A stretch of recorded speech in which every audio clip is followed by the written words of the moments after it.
నమస్తే, welcome to 99 TV. Ayodhya రామాలయంలో జరిగిన విరాళాల చోరీ కేసు యోగి ఆదిత్యనాథ్ మెడకు చుట్టుకుంటోందా? చూడబోతే అలాగే కనిపిస్తుంది. యోగిని వ్యతిరేకించే బీజేపీలోని ఒక బలమైన వర్గం కొత్తగా ఇంకొక పేరుని తెర మీదకు తీసుకొస్తుంది. ప్రధానమంత్రి పదవి రేసులో ఉన్న యోగికి చివరికి ముఖ్యమంత్రి పీఠానికి కూడా ఎసరు పెట్టే విధంగా అయోధ్య రామాలయంలోని విరాళాల చోరీ కేసు మరి తెర ముందుకు వచ్చిందంటే బీజేపీలో కూడా కాంగ్రెస్ తరహా ప్రయత్నాలు జరుగుతున్నాయా, లేకపోతే బీజేపీ కాంగ్రెసైజేషన్ అయిపోతుందా? ఇలాంటి మార్పుని సంఘ్ చాలా నిశ్చితంగా పరిశీలిస్తుంది. సంఘ్ ఓటు ఎవరికి, యోగికా లేకపోతే యోగి వ్యతిరేక వర్గానికా? ఈ అంశానికి సంబంధించి సమగ్ర విశ్లేషణ చేయడానికి మనతో ఉన్నారు geopolitical affairs expert, political analyst Pavan Sriharsh గారు. పవన్ శ్రీహర్ష్ గారు నమస్తే. నమస్తే అండి. నిజంగా అయోధ్య రామాలయం విరాళాల కేసు యోగిని ప్రధానమంత్రి పీఠం ఎక్కకుండా అడ్డుకోవటమే కాకుండా నెక్స్ట్ టైం ఎలక్షన్స్లో ఒకవేళ బీజేపీ నెగ్గినా సరే ఆయనకు ముఖ్యమంత్రి పదవి దక్కకుండా చేయడానికి ఆయన వ్యతిరేక వర్గం పనిచేస్తుంది. సో కాంగ్రెసైజేషన్ ఆఫ్ బీజేపీ నెమ్మదిగా కాంగ్రెస్ సంస్కృతి చాలా స్లోగా బీజేపీలో కూడా ప్రవేశించింది. అవునా కాదా? అంటే రాజకీయాల్లో ఒక పార్టీలో ఏమంటారు, ఇద్దరి మధ్య ఒక హెల్తీ కాంపిటీషన్ ఉండడం అనేది సర్వసాధారణం. ఈవెన్ బీజేపీలో కూడా అలాంటిది ఉంటూ ఉండేది అనకూడదు. కానీ మోదీ గారు ముఖ్యమంత్రి అయిన తర్వాత ఆయన దించాలనుకునే వాళ్ళు ఎంతమంది ఉన్నారో మనకి తెలియంది కాదు. అసలు వాస్తవంగా ఆ పీఠం దక్కించుకోవాల్సిన శంకర్ సింగ్ వఘేలా అనుకుంటా ఆ టైంలో, తర్వాత కాంగ్రెస్కి వెళ్ళిపోయాడు. ఆయన యాక్చువల్గా అసలు మోదీ గారు అనుకోలేదు ముఖ్యమంత్రి అవుతారు, ఎందుకంటే ఆయన అప్పటి వరకు పోటీ కూడా చేయలేదు. సరే ఇంకా ఆయన అక్కడి నుంచి మనకి తెలిసిందే 2002లో గెలిచారు, 7, 12, 14లో ప్రధానమంత్రి అయిన తర్వాత కూడా చాలామంది ఆయన్ని దింపాలనుకున్నారు. 19లో ఇది ఒక సెక్షన్ చాలా యాక్టివ్గా నడిపింది కాంగ్రెస్లో కానీ ఫారెన్ మీడియా. 24లో 240 సీట్స్ రాగానే మోదీ గారు ఉండలేరు కోalition గవర్నమెంట్లో, ఆయన దించేసి XYZని చేస్తారని అన్నారు. సో అది ఏమీ అవ్వలేదు. ఈ మనం చూసుకుంటే 25 ఏళ్లలో మోదీ గారికి ఏవైతే వీళ్ళు నడిపారో ఏవీ అవ్వలేదు. సో మోదీ గారికి అవ్వలేదు కాబట్టి నెక్స్ట్ జనరేషన్ లీడర్స్లో వీళ్ళు డౌట్స్ క్రియేట్ చేస్తున్నారు. దాంట్లో ఫస్ట్ వచ్చేది ఎవరంటే యోగి ఆదిత్యనాథ్ గారు. ఎందుకంటే మోదీ అవుతారా లేదనేది మనకి తెలియదు ఆబ్వియస్లీ, కానీ జనాలు ఆర్ ఒక వర్గం వాళ్ళు అనుకునేది ఏంటి, మోదీ గారి కరెక్ట్ సక్సెసర్ ఎవరు అంటే యోగి ఆదిత్యనాథ్ గారు. సో యోగి ఆదిత్యనాథ్ గారి కంటే ఒక బ్రాండ్ ఉంది, ఒక ఇమేజ్ ఉంది. ఈరోజు చెప్పాలంటే మోదీ గారి తర్వాత అంత చరిష్మా ఉన్న లీడర్ దేశవ్యాప్తంగా ఇంకా దేశం బయట కూడా అది యోగి ఆదిత్యనాథ్ గారే. సో సంహం ఆయనను దించేస్తారు అంటే కనుక అది ఇంపాక్ట్ అవుతుంది అనే వార్త ఇప్పుడు బాగా సర్క్యులేట్ అవుతుంది. వాస్తవమే, మీరు అన్నది కరెక్ట్. కానీ అది మొదటిసారి కాదు అవుతుంది. ఆయనని 2022లో కూడా ఇది నడిపారు. మౌర్య పేరు తెర మీద తీసుకొచ్చారు, కేశవ్ ప్రసాద్ మౌర్య పేరు. బట్ టు బి ఆనెస్ట్ ఆయన సొంత స్థానాన్ని ఆయన గెలుచుకోలేకపోయారు. 22లో ఆయన సొంత స్థానాన్ని ఆయన గెలుచుకోలేకపోయారు కదా. సో ఆయనను ఎలా నిలబెడతారు? ఆయన అసలు ఇంపాసిబుల్ క్యాండిడేట్. మీరు మ్యాథమెటిక్స్ మాట్లాడుతున్నారు, నేను కెమిస్ట్రీ చెప్తున్నా. కెమిస్ట్రీ నిజానికి చెప్పాలంటే యోగి ఆదిత్యనాథ్ గారికి మోదీ గారికి అద్భుతంగా ఉంది. ఈ మీరు ఇప్పుడు ఏదైతే అన్నారో కెమిస్ట్రీ అని, అంటే వీళ్ళిద్దరి మధ్య ఏదో గొడవ ఉందని, మోదీ గారికి యోగి గారికి గొడవ ఉంది అన్నారు 22. మౌర్యాన్ని తీసుకురావడం వెనక వేరే కెమిస్ట్రీ ఉందంటాను. ఏది అంటే ఒక నాయకుడు అమేయంగా ఎదగటం, సంఘుని మించి ఎదగటం అనేది సంఘు అంగీకరించదని ఒక వెర్షన్ కూడా ఉందంటే, సంఘు పెద్ద ఎంత చూసినా వ్యవస్థ, అది పెద్ద వ్యవస్థ, 100 ఏళ్ల వ్యవస్థ. ఆ వ్యవస్థని దాటి ఎదగటాన్ని సంఘ ఎందుకు హర్షిస్తుంది? ఒక వ్యవస్థ, మనం ఓన్లీ రాజకీయం మాట్లాడుకుంటాం, సిద్ధాంతాలు రాజకీయం కరెక్టే. ఇప్పుడు వ్యవస్థని అంటే సంఘం దాటి బీజేపీలో ఎవరు ఎదగకూడదని ఏదైతే మీరు అన్నారో, ఫస్ట్ థింగ్ సంఘ్ వేరు బీజేపీ వేరండి. ఇది 100%. నేను అలాగని చెప్పి సంఘ్ ఎలా అంటానంటే, సంఘ్లో బీజేపీ లేదు కదా, సంఘ్ లేనిదే బీజేపీ లేదంటే Sangh is a university. Let me put it in this way. Sangh శాఖలు ఏవైతే ఉంటాయో వీళ్ళు ఇదొక యూనివర్సిటీ. ఆ యూనివర్సిటీలో వీళ్ళు ఒక కోర్స్ ఇస్తారు. ఆ కోర్స్ నుంచి బయటకు వచ్చిన తర్వాత వాళ్ళు వేరు మాధ్యమాల్లోకి ప్రొఫెషన్స్లోకి వెళ్తారు. కొంతమంది ఏబీవీపీలోకి వెళ్ళొచ్చు, కొంతమంది విహెచ్పిలోకి వెళ్ళొచ్చు, కొంతమంది కాంగ్రెస్లోకి వెళ్ళిన వాళ్ళు ఉన్నారు. మనకి తెలిసిందే ముఖ్యమంత్రులు అయిన వాళ్ళు. డికే శివకుమార్ ఆయన ఓపెన్ గా చెప్పారు, రేవంత్ రెడ్డి ఆయన ఏబీవీపీ. సో అలా కొంతమంది బీజేపీలోకి వెళ్తారు. అక్కడితోనే ఆగుతుంది. మోహన్ భాగవత్ గారు సరసంఘ్ చాలక్ ఏమన్నారు, మమ్మల్ని సలహాలు అడిగితే మేము ఇస్తాము, అంతేకాని మేము ఏది రుద్దమని అన్నారు. ఉదాహరణకు ఒకవేళ నిజంగానే సంఘ్ హర్షించదు అని అనుకున్నట్టయితే సువేంద్ర అధికారిని నిజానికి ముఖ్యమంత్రి చేయకూడదు. ఎందుకంటే ఆయన కాంగ్రెస్ వెళ్ళి కాంగ్రెస్ వచ్చి టీఎంసీకి వచ్చి టీఎంసీ నుంచి ఇక్కడికి వచ్చారు. హిమంత బిశ్వ శర్మను కూడా చేయకూడదు. హిమంత బిశ్వ శర్మని ఆయన చేయకూడదు. కాంగ్రెస్. కరెక్ట్. దాని తర్వాత ఇప్పుడు బీహార్ ముఖ్యమంత్రి ఎవరైతే అయ్యారో ఒక వార్తలు ఉన్నాయి which I cannot authenticate, but కానీ బాగా సర్క్యులేట్ అయ్యాయి. ఈవెన్ మోదీ గారికి కూడా ఇప్పుడు ఎవరినైతే చేశారో అక్కడ సమ్రాట్ చౌదరి అని ఆయన్ని అవసరమైన వద్దు అని అంటే అమిత్ షా గారు స్ట్రెస్ చేశారంట, లేదు ఇతను ఉంటేనే మనకు కరెక్ట్ అని. ఎందుకు? ఆయన అన్ని పార్టీలో చుట్టేశారు. ఆయన బీహార్లో ఉన్న ఆర్జేడీలో వెళ్ళారు, జేడీయూలో వెళ్ళారు, ఐ థింక్ కాంగ్రెస్లో కూడా వెళ్ళారు అనుకుంటా, దాని తర్వాత బీజేపీలోకి వచ్చారు. మరి ఒకవేళ నిజంగా సంఘదే అంత గనక ఉన్నట్టయితే మరి చెయ్యరుగా. But at the same time అదే అంటున్నా, మీరు మ్యాథమెటిక్స్ చదువుతున్నారు, అక్కడ అలా జరగలేదు కాబట్టి ఇక్కడ జరగదు, అక్కడ అలా జరిగింది కాబట్టి ఇక్కడ జరగచ్చు అంటున్నారు. ముఖ్యమంత్రి అది mathematics. Chemistry is different from mathematics. ముఖ్యమంత్రిది మీరు అంటున్నారు. At the end of the day ముఖ్యమంత్రి పైన పార్టీ అధ్యక్షుడు ఉంటారు. ఇప్పుడు కేంద్రంలో ఉండే ప్రధానమంత్రి, హోంమంత్రి. యాజ్ లాంగ్ యాజ్ వీళ్ళు సంఘ్ అనుబంధంగా ఉన్నప్పుడు కంట్రీ మొత్తం అలాగే ఉంటుంది. మీరు సంఘది ఎలా ఇన్ఫ్లుయెన్స్ ఉంటుంది అన్నారు. వీళ్ళు సంఘ్ ఏదైతే ఐడియాలజీ ఉందో దాని మొత్తం వీళ్ళ బాడీలో మొత్తం ఇంజెక్ట్ చేసుకుని వచ్చిన వాళ్ళు. సో కొత్తగా ఇప్పుడు మోహన్ భాగవత్ గారు ఏం చెప్తారు, కొత్తగా ఇప్పుడు దత్తాత్రేయ హోషబాలి గారు చెప్పడానికి ఏముంటుంది? ఎందుకంటే వీళ్ళకి తెలుసు సంఘ్ దేనికోసం. సంఘ్ ఏంటి? సింపుల్ గా భారత్ పరం వైభవం నేతు మేతత్ స్వరాష్ట్రం. ఏదైతే కోల్పోయిన వైభవం ఉందో భారత్కి ఆ వైభవం పునర్వైభవం రావాలి. ఈ భారత్ని ఏంటంటే దుర్భేద్యమైన భారత్ అంటే మళ్ళీ ఇలాంటి దాడులు జరగకుండా మనం సంరక్షించుకోవాలి. ఇప్పుడు మోదీ గారు, షా గారు ఆ పని చేస్తున్నారు. సో వాళ్ళ పని ఏంటి? ఆ సక్సెసర్స్ తయారు చేయడం. ఆ సక్సెసర్స్ నెంబర్ 1 యోగి ఆదిత్యనాథ్ గారు ఉన్నప్పుడు ఆయన తీసే స్కోపే లేదు. ఒక్క ఛాన్స్ లో ఆయన తీయొచ్చు. The only way Yogi Adityanath గారు can be remove from CM is if is offering some position at the centre లో ఆయనకి ఏదన్నా వస్తే తప్ప ఆయనని ఇక్కడ ముఖ్యమంత్రిగా తీయరు. ఇన్ఫాక్ట్ ఏదైతే రామ్ మందిర్ది చోరీది ఉందో అది బీజేపీకే ప్లస్ అవుతుంది. నేను ఖచ్చితంగా చెప్తున్నా, ఏడాది ఉంది కదా, ఇది సేవ్ చేయండి. రామ్ మందిర్ ఏదైతే వీళ్ళు నడుపుతున్నారో ఆ ప్రభావం బీజేపీ మీద పడదు, అది ఖచ్చితంగా సమాజ్వాదీ పార్టీ మీద పడుతుంది. ఎందుకంటే రామ్ మందిర్లో చోరీ జరగలేదా? ఖచ్చితంగా జరిగింది.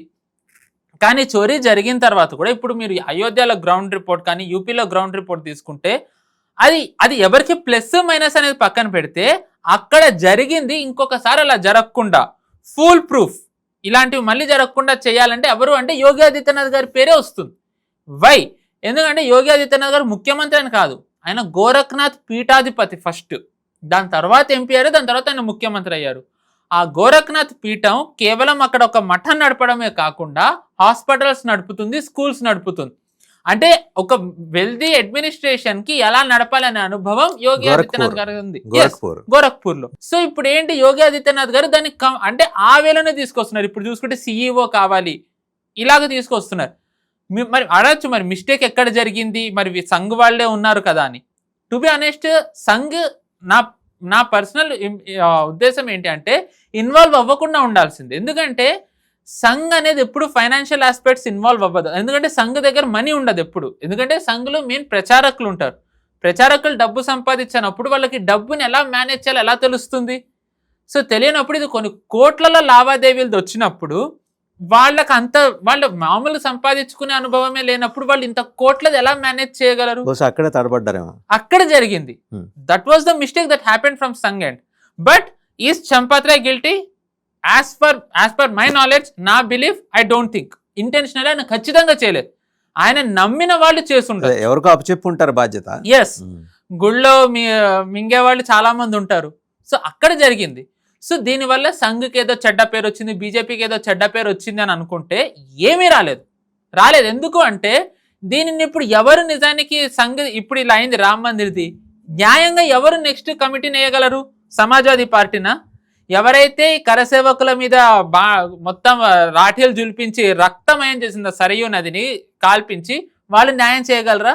పోని కాసేపు అది గతం, ఇప్పుడు వర్తమానంలో మాట్లాడదాం అనుకుంటే ఎంత లేదన్నా వీళ్ళు Yadav vote bank important. Mathura గురించి మాట్లాడతారా? కాశీ గురించి మాట్లాడుతున్నారా? లేదు. సో అంటే ఇక్కడ రాజకీయాలు ఉన్నాయి. పోనీ కాంగ్రెస్ ఏమన్నా చేస్తుందా? రాముడు లేడని కోర్టులో వాదించింది వీళ్లే కదా. సో కాంగ్రెస్ లేదు, ఇంకా ఏ పార్టీ న్యాయం చేయగలుగుతుంది రామ్ మందిర్లో? ఖచ్చితంగా అది at the end of the day బీజేపీకి వస్తుంది, at the end of the day Yogi Adityanath గారి మీద వస్తుంది. అందుకే ఇప్పుడు చూసుకుంటే యోగి ఆదిత్యనాథ్ గారు ఫ్రంట్ ఫుట్ లో ఎవరినైనా వదలట్లే. ఎవరైతే ప్రశ్నలు అడుగుతున్నారో అది డైరెక్ట్ ఈయనే మాట్లాడుతున్నారు.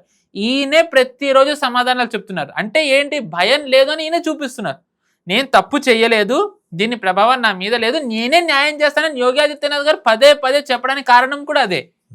సో ఏంటంటే మనం ఏదైతే ఈ యోగి ఆదిత్యనాథ్ గారికి తీసేస్తున్నారో అనే నరేటివ్ నడుస్తోందో, ఖచ్చితంగా ఉత్తరప్రదేశ్ బీజేపీలో ఆయన అంటే పడని వాళ్ళు చాలా మందే ఉన్నారు.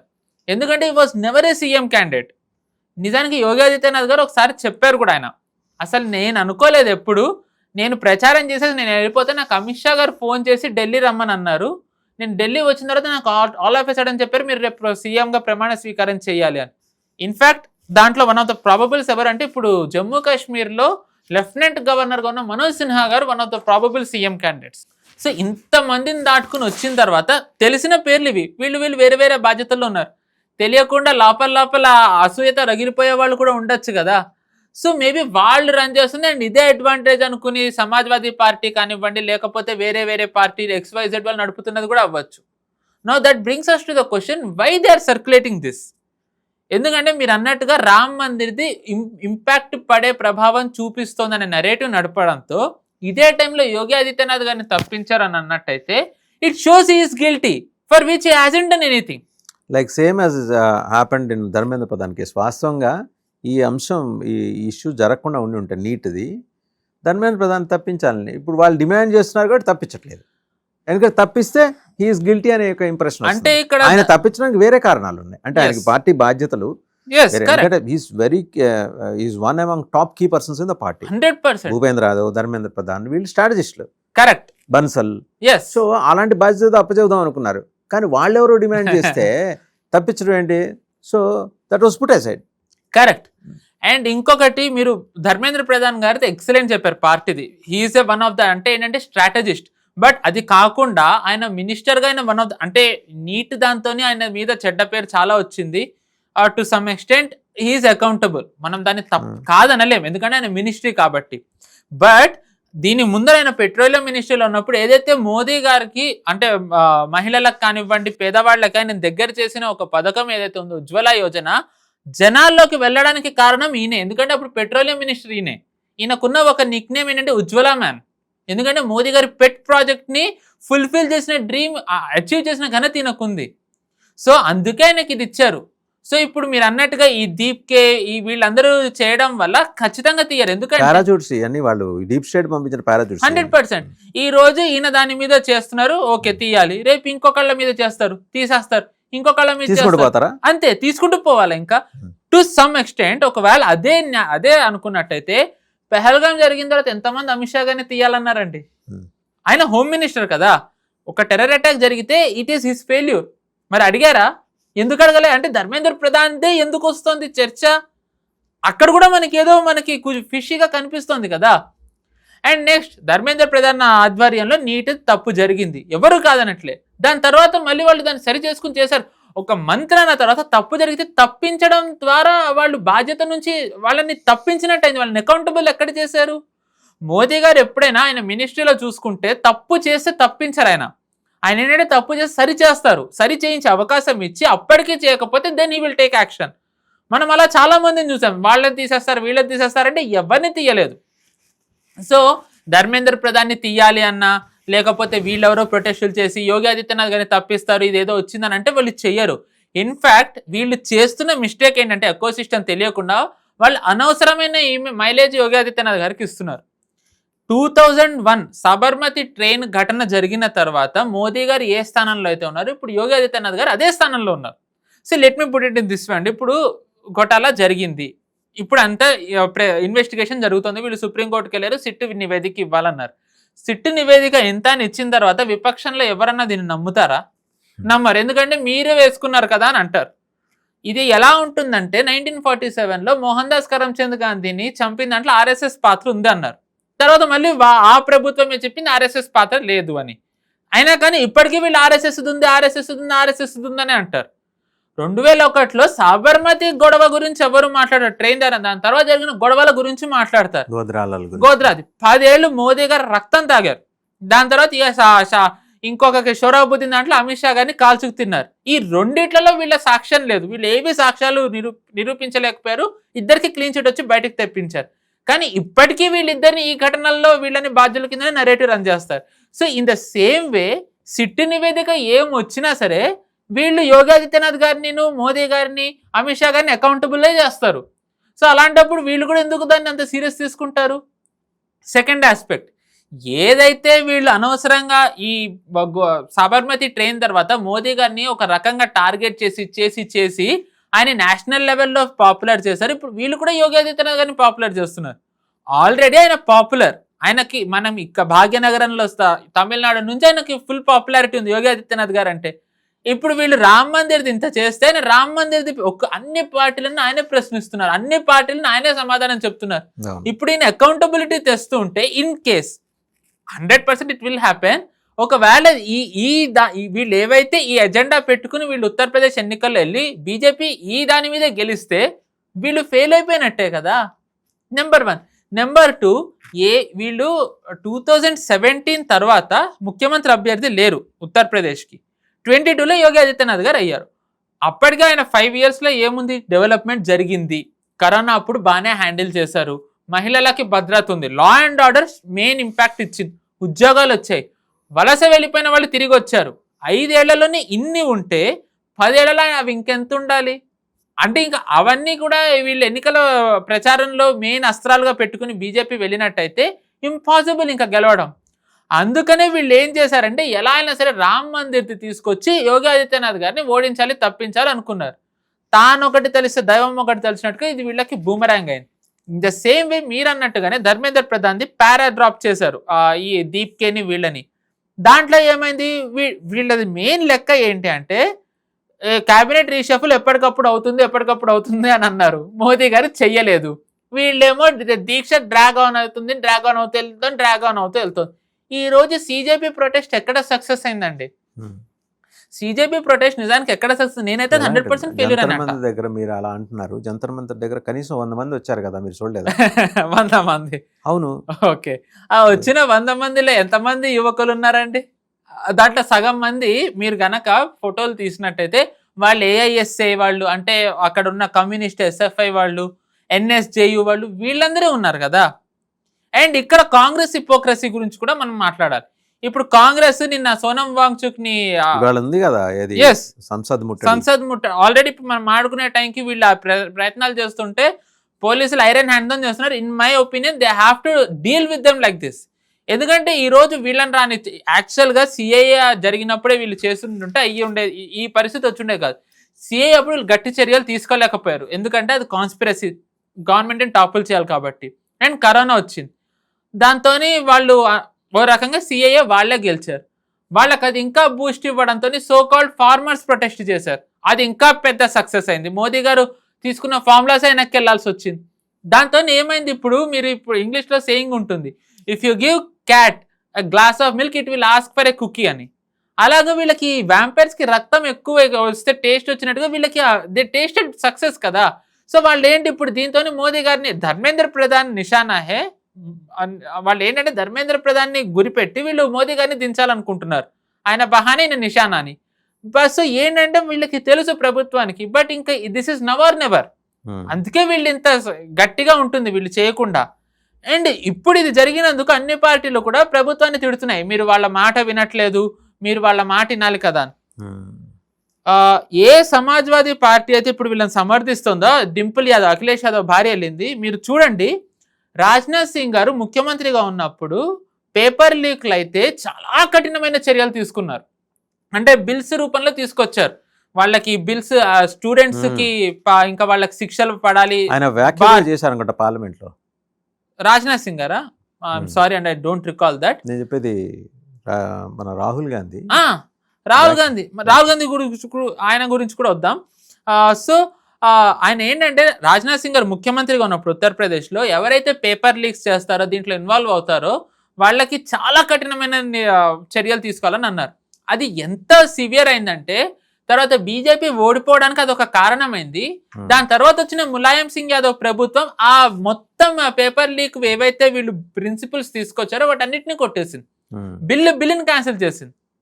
మరి ఇప్పుడు ఇదే సమాజ్వాదీ పార్టీ పిల్లల గురించి మాట్లాడుతుంది.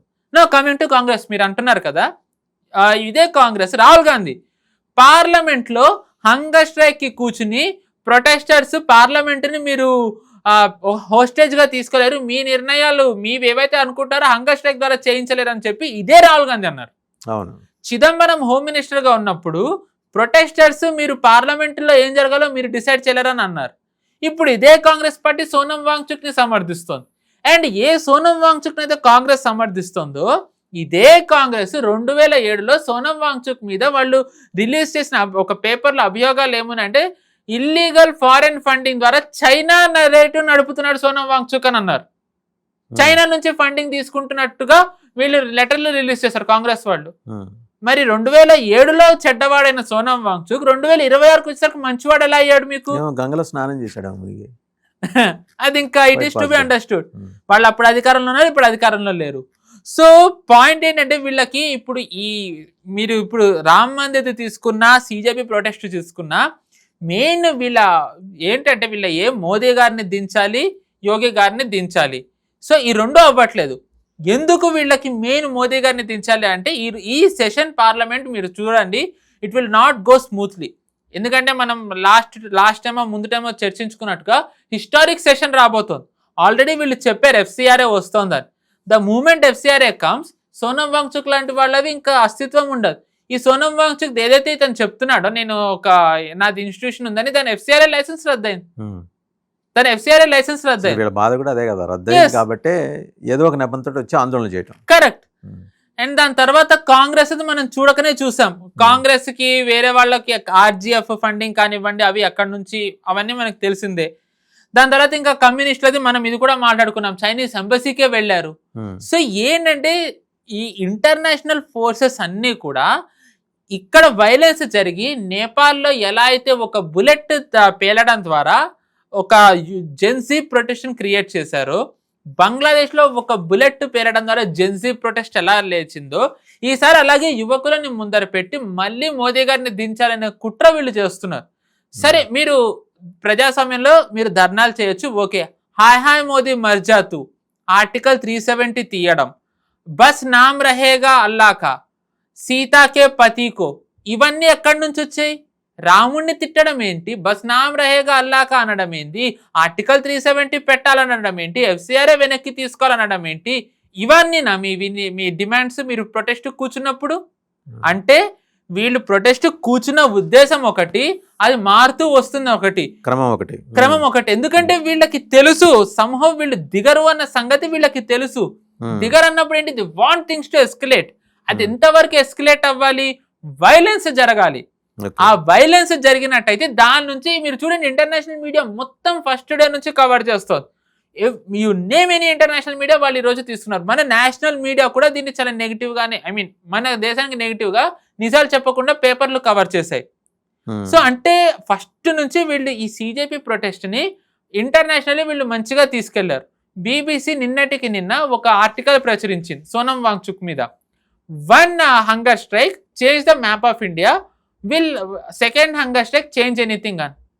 ఫస్ట్ హంగర్ స్ట్రైక్ గాంధీ కూర్చోవడం వల్ల మ్యాప్ చేంజ్ అయిందంటే పాకిస్తాన్ భారతదేశంలో ఉండాల్సింది విడిపోయింది. ఏం మాడుతుంది BBC? సో అంటే ఇంటర్నేషనల్ మీడియా మొత్తం సోనం వాంగ్చుక్ ని సపోర్ట్ చేస్తుంది. అందుకే వీళ్ళు సోనం వాంగ్చుక్ ని చాలా తెలివిగా వీళ్ళు తప్పించేశారు. ఇప్పుడు అభిజిత్ దీప్కే కూర్చున్నాడు. మీరు చూడండి, అభిజిత్ దీప్కే రాత్రి పూట 5 స్టార్ హోటల్లో వెళ్ళి ఉంటున్నాడు. తన చాలా నార్మల్ పర్సన్ అయితే తనకి 5 స్టార్ హోటల్లో ఎవరు బిల్స్ కడుతున్నారు? ఈ రోజు ఇక్కడ ఫుడ్ వాళ్ళకి నిరంతరాయంగా వస్తుంది. మీరు అన్న 100 మంది అవ్వనివ్వండి, 100 మందికి లంచ్ వస్తుంది, టిఫిన్లు వస్తున్నాయి, స్నాక్స్ వస్తున్నాయి, డిన్నర్ ఎక్కడి నుంచి వస్తుంది? ఎవరు ఫండింగ్ చేస్తున్నారు? ఈ ఫండింగ్ అంతా ఎక్కడి నుంచి వస్తుంది? ఇవన్నిటివి కూడా తీగలాగితే సంహవ్ FCRAకు వస్తుంది. నెంబర్ 1. నెంబర్ 2, వందే మాత్రం పాడాలనడం తప్ప అండి? వందే మాత్రం ఏం తప్పు అవుతుంది? వందే మాత్రం వీళ్ళు వ్యతిరేకిస్తున్నారు. జనగణమన పాడాలంటే వ్యతిరేకిస్తున్నారు. దాంట్లో మీకు ప్రాబ్లం ఏంటి? మీరు రాసుకున్న భారత భాగ్య విధాత ఎవరు? అది వాళ్ళ ప్రశ్న. ఎవరు భారత భాగ్య విధాత? ఎవరైతే భారత్ని పాలిస్తారో వాళ్లే కదా. ఇది కూడా ఒక ఫేక్ నెరేటివ్. రవీంద్రనాథ్ ఠాగూర్ది ఆ జనగణమన వచ్చే దాంట్లో భారత భాగ్య విధాత అంటే it was attributed to Britishers అని అంటారు కొంతమంది, అంటే పాడకుండా దాన్ని నెగిటివ్ తీసుకోవడానికి. రవీంద్రనాథ్ ఠాగూర్ గారు ఆన్ రికార్డ్ చెప్పిన పేపర్లు ఉన్నాయి అప్పటివి. అసలు కానే కాదు, నేను ఎవరైతే స్వతంత్ర భారత్ది చేస్తారో వాళ్ళని అట్రిబ్యూట్ చేస్తూ నేను చేశాను. సో ఏంటంటే వీళ్ళు ఇంత అంటే వీళ్ళు మన దేశాన్ని పొగిడేవి వీళ్ళు మనం రాసుకున్నవి మనమే పాటించకుండా ఉండడానికి వీళ్ళు ఏ ఎక్స్టెంట్కి వెళ్తున్నారో చూడండి.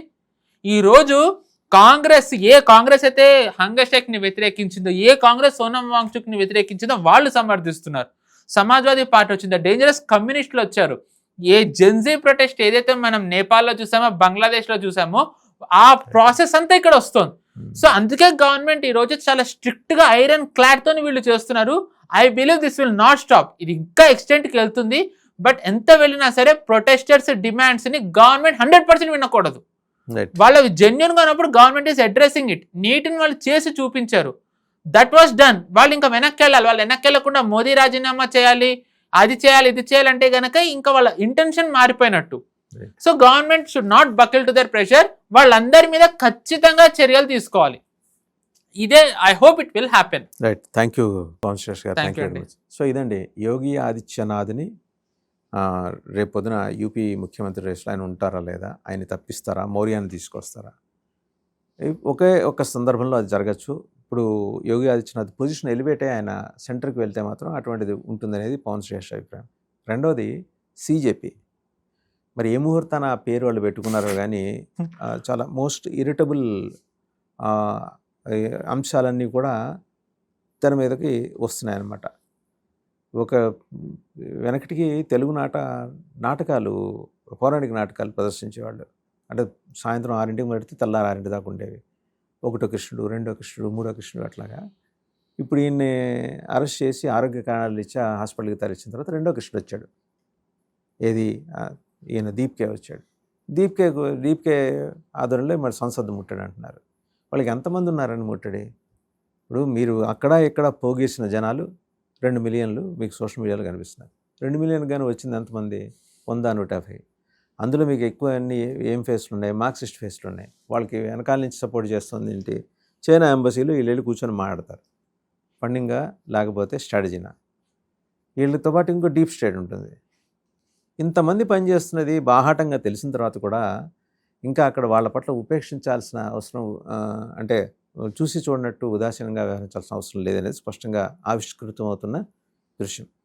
భారత ప్రభుత్వం అంటే కేంద్ర ప్రభుత్వం నిర్దిష్టంగా చర్యలు కంపల్సరీ తీసుకొని ముందుకెళ్లాల్సిందే అనేది పవన్ శ్రేష్ గారు చెప్తున్నారు. థ్యాంక్ యూ అండి. Thank you. నమస్తే.